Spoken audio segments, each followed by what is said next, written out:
Hi everyone, welcome to Navneet IAS academy. हम यहाँ पे क्लास 7 का जो है एनसीईआरटी हिस्ट्री का कोर्स जो है उसे हमने यहाँ पे स्टार्ट किया था एंड इसके जो है अराउंड 3 चैप्टर्स हम ऑलरेडी कंप्लीट कर चुके हैं। राइट, क्लास 7 की जो एनसीईआरटी है हिस्ट्री की आवर पास्ट पार्ट 2, इस बुक के जो है 3 चैप्टर्स हम ऑलरेडी कंप्लीट कर चुके हैं एंड थर्ड चैप्टर में हमने जो है दिल्ली सल्तनत के बारे में पढ़ा था। So today we are going to start chapter number 4 that is the Mughal empire के बारे में पढ़ेंगे एंड जो कि काफी ज्यादा इंपॉर्टेंट है फ्रॉम द एग्जाम पर्सपेक्टिव। तो चाहे कोई भी जो है एग्जाम हो, कोई भी कॉम्पिटिटिव एग्जाम हो, उसके लिए जो है ये जो बुक्स है राइट, एनसीईआरटी जो हिस्ट्री होगी राइट, उसे जो है आप यहीं से ही कवर करोगे एंड ये जो है काफी इंपॉर्टेंट है आपके एग्जाम प्रिपरेशन में। राइट, तो 4th चैप्टर को आज हम यहाँ पे स्टार्ट करेंगे, मुगल एम्पायर के बारे में पढ़ेंगे एंड उनके जो है क्रोनोलॉजी के बारे में भी देखेंगे एंड यहाँ पे जो एक मुगल है राइट, वो किस तरह से एक अपनी जो डायनेस्टी थी, डायनेस्टी क्या होती है उसके बारे में भी मैंने आपको जो है क्लास 6 में बताया था एंड आफ्टर दैट जो एक एम्पायर क्या होती है, किंगडम एंड एम्पायर जो होती है वो क्या होती है, उसके बारे में भी मैंने यहाँ पे डिफरेंस आपको बताया था, जो कि एक तरह से हम बोल सकते हैं कि काफी हमारे ऑल ओवर द सब कॉन्टिनेंट तक जो है उनका यहाँ पे रूल हुआ करता था। तो वो जो है एक जो किंगडम होता है या फिर जो उनका वो क्या कहलाती है, वो एम्पायर कहलाती है। ओके, मीन जो एक ऐसी डायनेस्टी जिसने जो है all over the subcontinent यहाँ पे रूल किया है, that is known as a empire. तो हम जो है उसे एम्पायर बोलते हैं।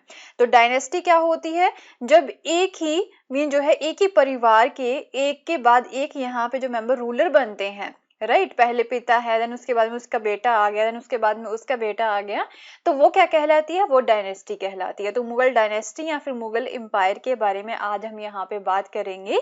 राइट, ये जो है मेरा टेलीग्राम चैनल का लिंक है एंड यहाँ पे आपको जो है डेली लेक्चर्स की जो पीडीएफ है वो फ्री ऑफ कॉस्ट मिलेंगी एंड देन उसके बाद में the Hindu and Indian Express की जो daily news articles to read होते हैं उसकी भी इंफॉर्मेशन जो है वो आपको यहाँ पे मिलेगी। ओके, तो इसका लिंक जो है वो नीचे डिस्क्रिप्शन में भी दे रखा है, डायरेक्टली वहां पे क्लिक करके आप इसे फॉलो कर सकते हो।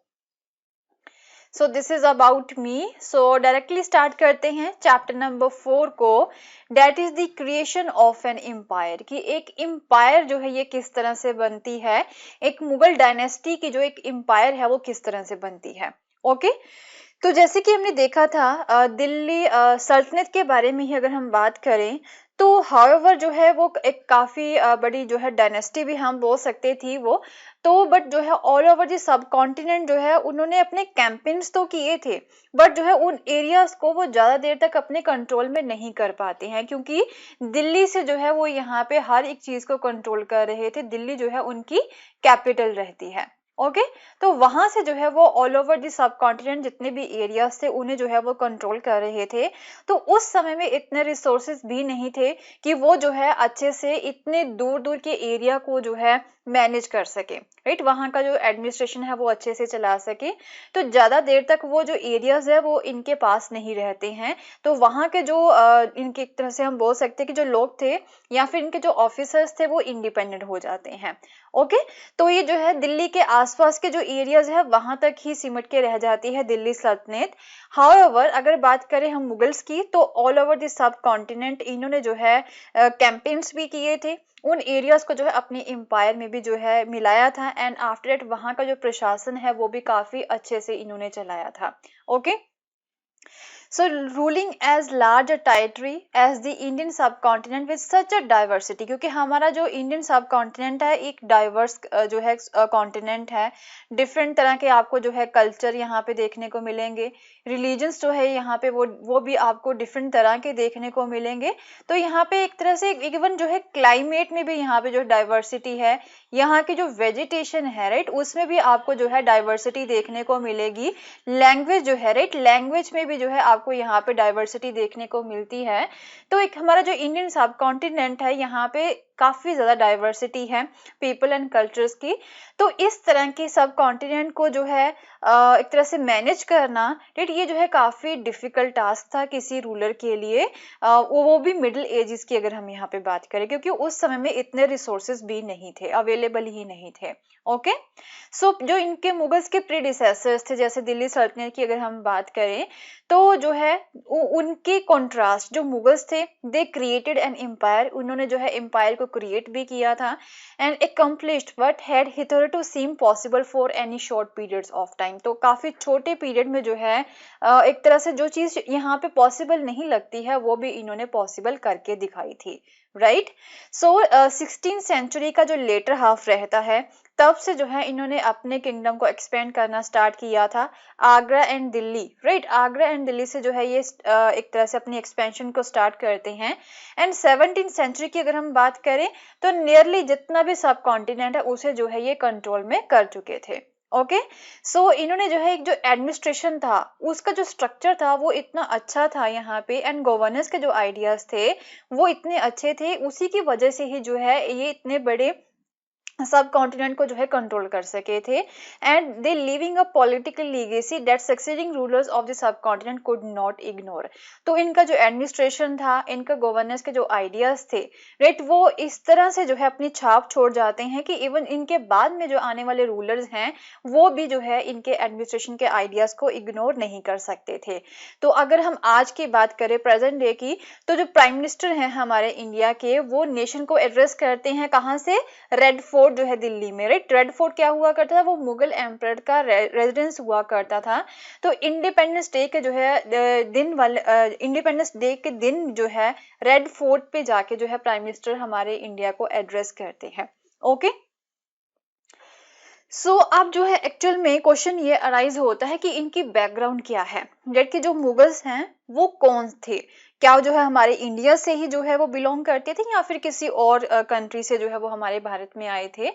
तो एक्चुअल में जो है ऐसा माना जाता है कि that they were the descendants of the two great lineages of the rulers, right. तो दो रूलर्स के साथ जो है उन्हें जोड़ा जाता है, तो उनकी एक मदर की साइड, एक उनके फादर की साइड। ओके, जो दोनों ही साइड के जो रूलर्स थे वो काफी ज्यादा इंपॉर्टेंट थे, काफी फेमस थे।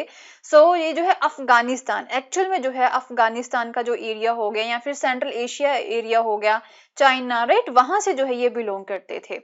So from there mother side they were the descendants of the Ganges Khan. 1227 में उनकी डेथ हुई थी। तो गेंजिस खान जो है वो मंगोल ट्राइब्स के रूलर हुआ करते थे। ओके, तो चाइना एंड सेंट्रल एशिया से जो है वो बिलोंग करते थे।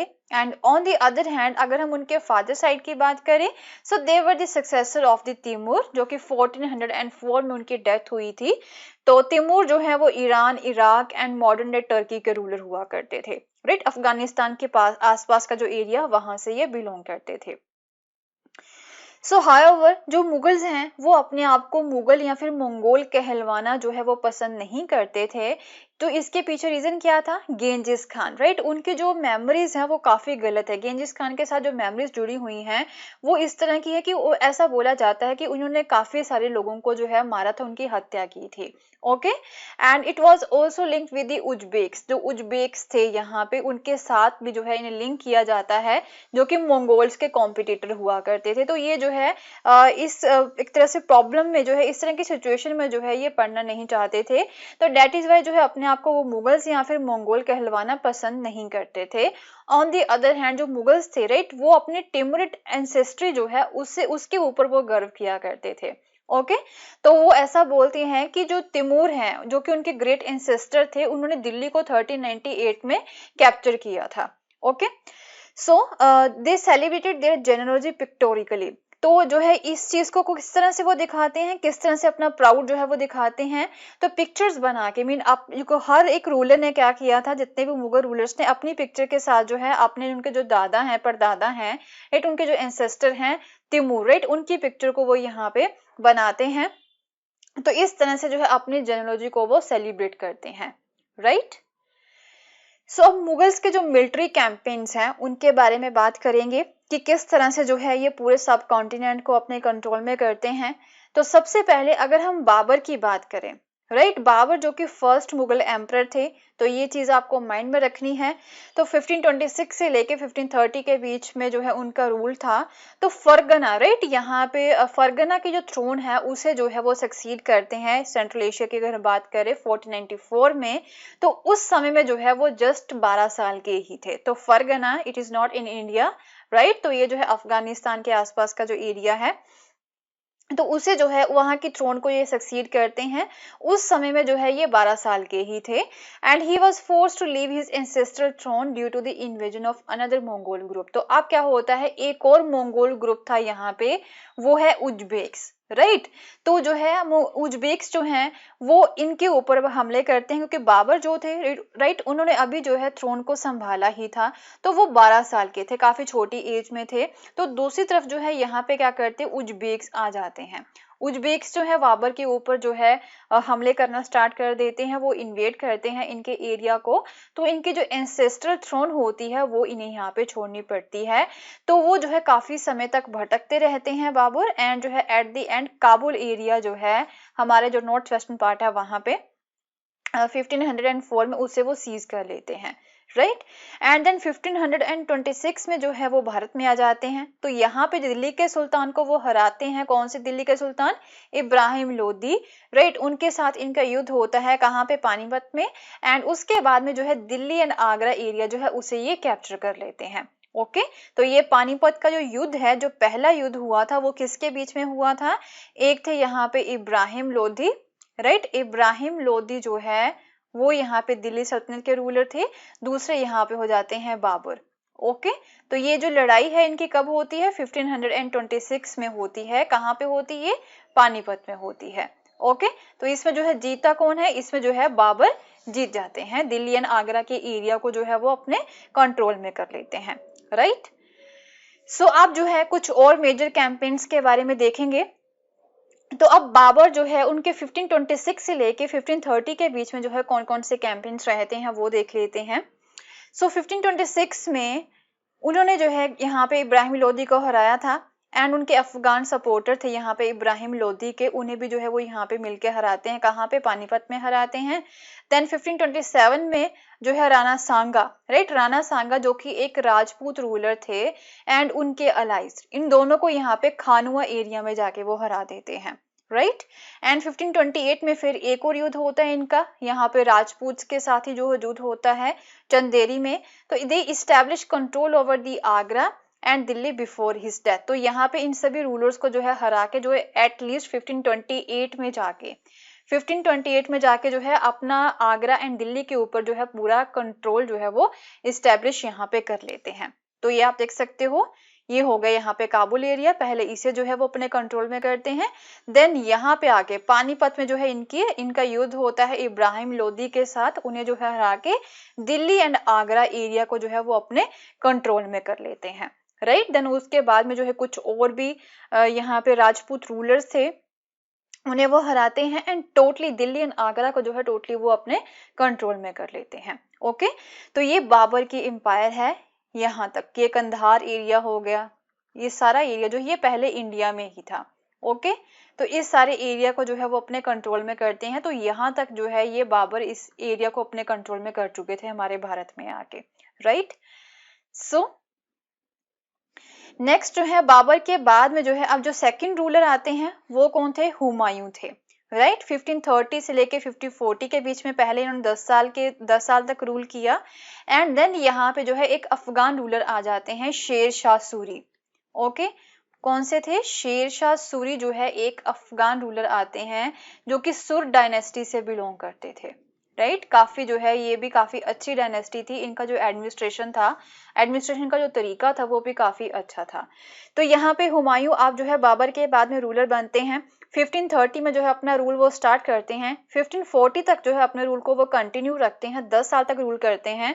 तो फिर जो है यहाँ पे सुर डायनेस्टी आ जाती है। शेर शाह सूरी जो है वो हुमायूं को हरा देते हैं, इनके एरिया को वो अपने कंट्रोल में कर लेते हैं। ओके तो ओनली जो है 5 साल तक, सॉरी यहाँ पे हम बोल सकते हैं जो शेरशाह सूरी है उन्होंने 5 साल तक ही यहाँ पे रूल किया था, बट इनकी जो डायनेस्टी है वो 15 साल तक यहाँ पे रूल करती है। ओके इनके यहाँ पे सक्सेसर आ जाते हैं बाद में शेरशाह सूरी के। तो ये 15 साल तक यहाँ पे रूल करते हैं 1540 से लेके 1555 तक।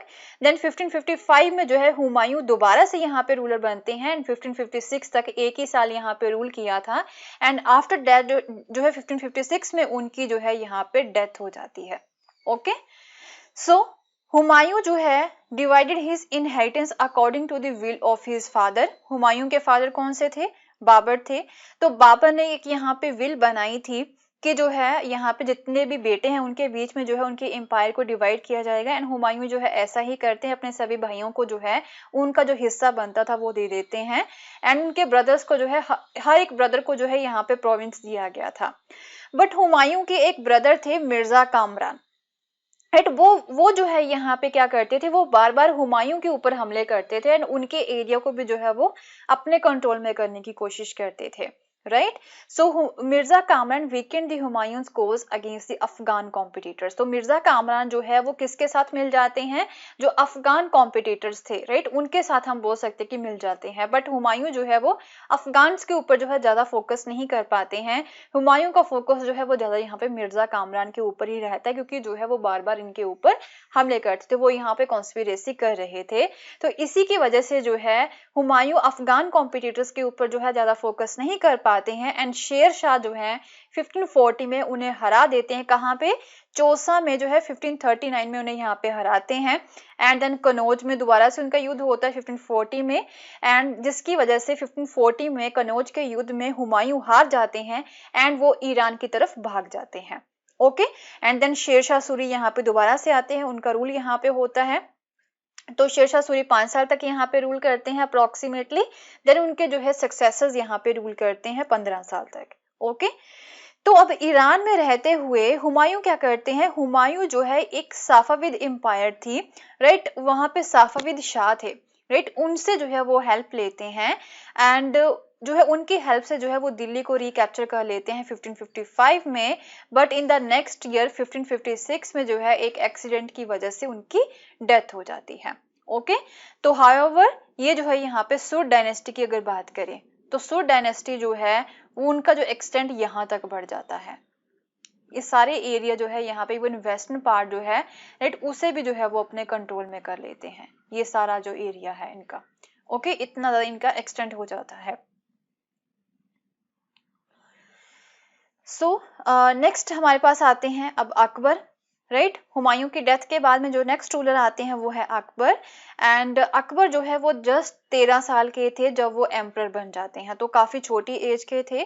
तो एक तरह से उनकी हेल्प करने के लिए, अकबर की हेल्प करने के लिए एक रीजेंट जो होते हैं, रीजेंट जो कि उनके यहाँ पे हेल्पर होते हैं, जो कि उन्हें यहाँ पे एक तरह से हर तरह से हेल्प करेंगे, उनके एडमिनिस्ट्रेशन में उनकी हेल्प करेंगे, क्योंकि वो अभी बचपन में थे। अकबर 13 साल के थे, क्योंकि जब हुमायूं की जो है जल्दी डेथ हो जाती है तो अकबर यहाँ पे एम्परर बनते हैं। बट उनकी हेल्प करने के लिए एक रीजेंट, राइट, वो यहाँ पे रखे जाते हैं, जिनका नाम था बैराम खान।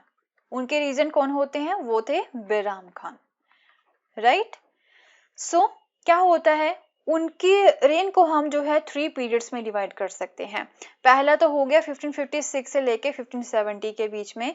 अकबर जो है इस समय में अपने आप को जो है बैराम खान से टोटली इंडिपेंडेंट कर लेते हैं, क्योंकि वो जो है बैराम खान का इंटरफेरेंस जो है वो पसंद नहीं करते थे।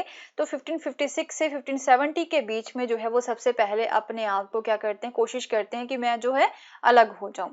ओके, एंड कुछ और डोमेस्टिक स्टाफ उन्हें यहाँ पे मिला हुआ था, उन मेंबर से भी जो है वो अपने आप को अलग करते हैं। एंड जब वो अकबर यहाँ पे रूल जो है स्टार्ट करते हैं तो मिलिट्री कैंपेन्स यहाँ पे सूरीज के खिलाफ जो है, राइट, सूरीज जो है काफी एरिया को अपने कंट्रोल में कर चुके थे, तो सूरीज के खिलाफ जो है मिलिट्री कैंपेन्स लॉन्च किए जाते हैं अकबर के द्वारा। एंड कुछ और अफगान रूलर्स थे यहाँ पे, ओके, उनके खिलाफ भी यहाँ पे मिलिट्री कैंपेन स्टार्ट किए जाते हैं। एंड मालवा एरिया हो गया एंड गोंदवाना एरिया हो गया, यहाँ पे ये आपका मालवा एरिया हो गया एंड ये जो है आपका गोंदवाना एरिया हो गया। तो इन नेबरिंग किंगडम्स के खिलाफ भी जो है वो अपने कैंपेन्स स्टार्ट करते हैं। ओके, एंड देन उनके हाफ ब्रदर भी थे, तो वो भी यहाँ पे दूसरी तरफ रिवोल्ट कर रहे थे, जिनका नेम था मिर्जा हाकिम। अकबर के एक हाफ ब्रदर जिसे हम बोल सकते हैं, सौतेले ब्रदर हम बोल सकते हैं। तो वो जो है बार बार अकबर के खिलाफ भी जो है रिवोल्ट कर रहे थे, वो नहीं चाहते थे कि अकबर यहाँ पे रूलर बने। तो उनका नेम था मिर्जा हाकिम। एंड दूसरी तरफ यहाँ पे उज्बेक्स भी थे, तो ये जो है उनके रिवोल्ट्स को भी जो है रोकने के लिए कोशिश करते हैं 1556 से लेके 1570 के बीच में। ओके, एंड इन 1568 में सिसोदिया कैपिटल थी यहाँ पे चित्तौड़, राइट। चित्तौड़ एरिया को जो है वो अपने कंट्रोल में करते हैं एंड 1569 में जो है रणथंभौर एरिया को जो है वो अपने टोटली कंट्रोल में कर लेते हैं। तो ये जो एरिया है वो अभी राजस्थान में है। ओके, तो ये जो कुछ राजस्थान जो रूलर्स हैं या फिर हम बोल सकते हैं ये राजपूत रूलर्स जो हैं उनके एरियाज को जो है वो अपने कंट्रोल में करते हैं, राइट। एंड आफ्टर दैट 1570 से लेके 85 के बीच में जो है मिलिट्री कैंपेन्स यहाँ पे गुजरात में स्टार्ट किए जाते हैं, गुजरात की तरफ।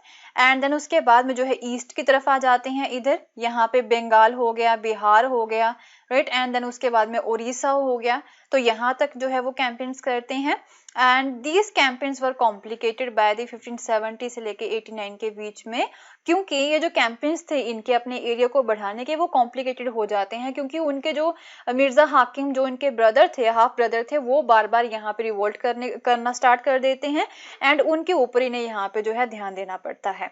ओके, देन 1585 से लेके 1605 में जो है इनका थर्ड पीरियड स्टार्ट होता है रूल का। तो अकबर जो है expansion of the Akbar empire, तो अब जो है ये अपनी एम्पायर को और एक्सपेंड करते हैं। तो नॉर्थ वेस्ट में ये हो गया आपका यहाँ पे नॉर्थ वेस्टर्न पार्ट, राइट। इधर जो है अपने कैंपेन ये स्टार्ट करते हैं। कंधार, राइट, ये कंधार एरिया जो कि यहाँ पे था ये आपका साफाविद, राइट। यहाँ पे जो है साफाविद रूलर हुआ करते थे, तो उनसे जो है यहाँ पे जो है एक तरह से हम बोल सकते हैं कि हुमायूं ने जिनकी हेल्प ली थी साफाविद रूलर की। तो अब कंधार एरिया जो है साफाविद रूलर से छीन लिया जाता है। कश्मीर जो है उसे भी अनेक्स कर लिया जाता है, टोटली अपने कंट्रोल में करते हैं। एंड जो काबुल एरिया है उसे भी जो है टोटली अपने कंट्रोल में कर लिया जाता है after the death of Mirza हाकिम, क्योंकि काबुल एरिया जो है वो मिर्जा हाकिम को दिया गया था यहाँ पे, बट जो है वो बार बार रिवोल्ट करते हैं, तो वो काबुल को भी जो है अपने कंट्रोल में कर लेते हैं अकबर, राइट। देन डेक्कन की बात करें तो यहाँ पे डेक्कन में भी जो है इनका एक तरह से कैंपेन स्टार्ट हो जाते हैं। विरार खानदेश एरिया जो हो गया एंड अहमदनगर के कुछ एरियाज हो गए, मीन यहाँ तक जो है ये पहुंच जाते हैं, राइट। एंड अहमदनगर के ये वाले एरिया, कुछ एरिया जो है अहमदनगर की भी जो है ये अपने कंट्रोल में कर लेते हैं। तो ये जो है आपका डेक्कन पार्ट हो गया, ये हो गया आपका बिरार, ये खानदेश हो गया, इसे भी जो है ये अपने कंट्रोल में करते हैं। ओके, सो बट क्या होता है जब अकबर के रूल के लास्ट ईयर्स थे तो उस समय में जो है उनके बेटे थे प्रिंस सलीम, जिसे हम जो है बाद में एम्परर जहांगीर के नाम से जानेंगे, तो उनके भी विद्रोह अपने पिता के खिलाफ ही यहाँ पे स्टार्ट हो जाते हैं। ओके, जिसकी वजह से उनके जो फर्दर कैंपेन्स हैं उनके ऊपर काफी बुरा प्रभाव पड़ता है, राइट। सो अब जहांगीर आते हैं, 1605 से लेके 27 तक उनका रूल रहता है। तो जो अकबर ने मिलिट्री कैंपेन्स यहाँ पे स्टार्ट किए थे वो कंटिन्यू रहते हैं। मेवाड़ के जो सिसोदिया रूलर हैं अमर सिंह, राइट, वो जो है मुगल सर्विस को टोटली जो है एक्सेप्ट कर लेते हैं। राजस्थान की अगर बात करें, देन नॉर्थ में सिख थे, राइट, यहाँ पे, तो उनके खिलाफ भी जो है कैंपेन्स किए जाते हैं। देन यहाँ पे अहोम्स हो गए, ईस्ट की अगर हम बात करें, राइट, अहोम्स हो गए। देन अहमदनगर जो कि अभी टोटली इन्होंने अपने कंट्रोल में नहीं किया था अकबर ने, इसके कुछ ही पार्ट अपने कंट्रोल में किए थे डेक्कन में। तो बट जो है ये कैंपेन्स जो थे इनके सिखों के खिलाफ, अहोम्स के खिलाफ या फिर अहमदनगर के खिलाफ, वो जो है ज्यादा सक्सेसफुल नहीं रहते हैं। ओके, देन जो है अब क्या था, प्रिंस खुरम जो कि जहांगीर के बेटे थे, जो कि फ्यूचर एम्परर शाहजहां के नाम से फेमस हुए थे, तो वो अब यहाँ पे जो है विद्रोह करना स्टार्ट कर देते हैं in the last year of his rule. And then जो है जो एफर्ट्स थे यहाँ पे नूरजहां के, राइट, जहांगीर की जो वाइफ थी to marginalise him were the unsuccessful. तो जहांगीर की जो वाइफ थी नूरजहां, वो भी जो है अपने बेटे को यहाँ पे रूलर बनाना चाहती थी, तो वो भी जो है जहांगीर के खिलाफ ही यहाँ पे हम बोल सकते हैं कि कुछ एफर्ट्स कर रही थी, जिसकी वजह से जो है जहांगीर के जो फ्यूचर एफर्ट्स होते हैं कि हम जो है दूसरे एरियाज को अपने कंट्रोल में करें, वो अनसक्सेसफुल रहते हैं, राइट। सो नेक्स्ट आगे उनके बेटे यहाँ पे शाहजहां, 1627 से लेके 1658 तक जो है उनका रूल रहता है।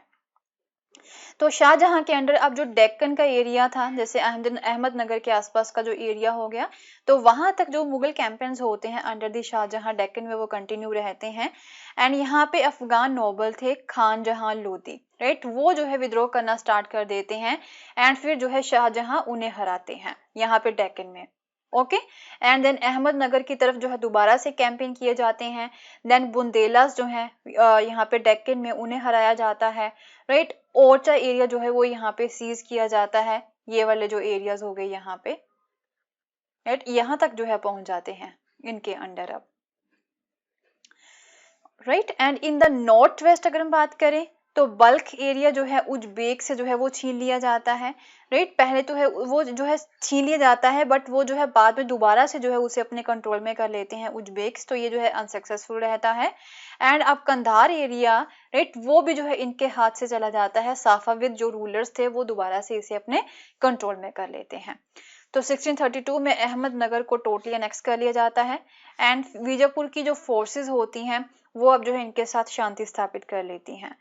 एंड देन 1657 से लेके 58 के बीच में अब जो है शाहजहां के बेटों के बीच में सक्सेशन को लेके कन्फ्लिक्ट स्टार्ट हो जाते हैं। एंड शाहजहां के बेटों में से जो है एक बेटा जो है वो जीतता है, उसका नेम है औरंगजेब। एंड उनके जो 3 ब्रदर्स हैं इंक्लूडिंग दारा शिको, राइट, वो भी जो है उनकी यहाँ पे हत्या कर दी जाती है औरंगजेब के द्वारा। सो शाहजहां जो है ही वॉज इम्प्रिजन, जो जब औरंगजेब यहाँ पे रूलर बन जाते हैं तो वो अपने पिता को जो है जेल में डाल देते हैं for the rest of his life in the Agra, right. So ये जो एरिया है यहाँ तक पहुंच जाते हैं शाहजहां के अंडर, ओके। सो नेक्स्ट आ गए हमारे पास अब Aurangzeb, okay. So north east की बात करें यहाँ पे, नॉर्थ ईस्ट में सो जो अहोम्स हैं उन्हें हराया जाता है। असम के आसपास की जो एरियाज हैं, राइट, वहां पे अहोम थे, अहोम रूलर थे, तो उन्हें जो है यहाँ पे हराया जाता है 1663 में। बट जो है वो बाद में 1680 में दोबारा से जो है वो विद्रोह करना स्टार्ट कर देते हैं। देन नॉर्थ वेस्ट की बात करें तो वहां पे यूसुफ शाही रूलर आ जाते हैं, एंड देन सिख आ जाते हैं। तो वहां पे ये कुछ समय तक के लिए जो सक्सेसफुल रहते हैं, टेम्परेली जो है ये सक्सेसफुल रहते हैं उनकी तरफ जो इनके कैंपेन्स थे औरंगजेब के।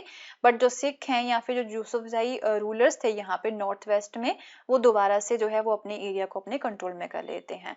तो ये जो एरियाज है ये जो है ज्यादा देर तक इनके पास नहीं रहते हैं। सो अब मुगल्स क्या कर रहे थे, यहाँ पे जो राजपूत रूलर्स थे उनके इंटरनल पॉलिटिक्स में जो है या फिर उनके सक्सेशंस को लेके जो है ये काफी इंटरवेंशन कर रहे थे।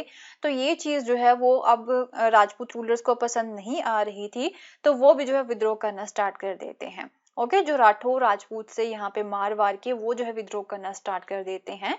Then campaigns against the Maratha chief, तो अब जो है मराठास भी यहाँ पे काफी राइज हो रहे थे। आपके जो डेक्कन एरिया है, राइट, डेक्कन एरिया में जो है यहाँ पे अब मराठास भी जो है वो काफी ज्यादा राइज हो रहे थे। तो उनके मेन यहाँ पे चीफ कौन थे, वो थे शिवाजी, ओके। तो उनके साथ जो है ये एक तरह से पीस जो है या फिर शांति स्थापित करने की कोशिश करते हैं। So campaigns against the Maratha chief Shivaji were initially successful. पहले तो ये कैंपेन करते हैं उनकी तरफ, तो जो है इनिशियली जो है सक्सेसफुल रहते हैं। बट औरंगजेब जो है क्या करते हैं, उनके साथ जो है ये कैंपेन पहले करके, राइट, उनको जो है अपने साथ मिलाने की कोशिश करते हैं, उनके साथ जो है ये पीस जो है इस्टेब्लिश करने की कोशिश करते हैं।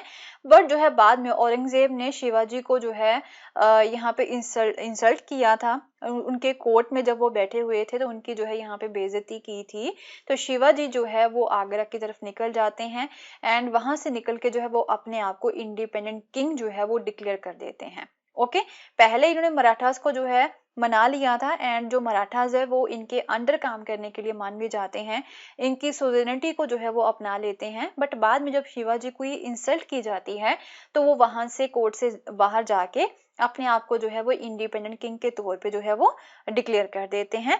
एंड देन फिर दोबारा से जो है वो मुगल्स के खिलाफ कैंपेन स्टार्ट कर देते हैं शिवाजी, ओके।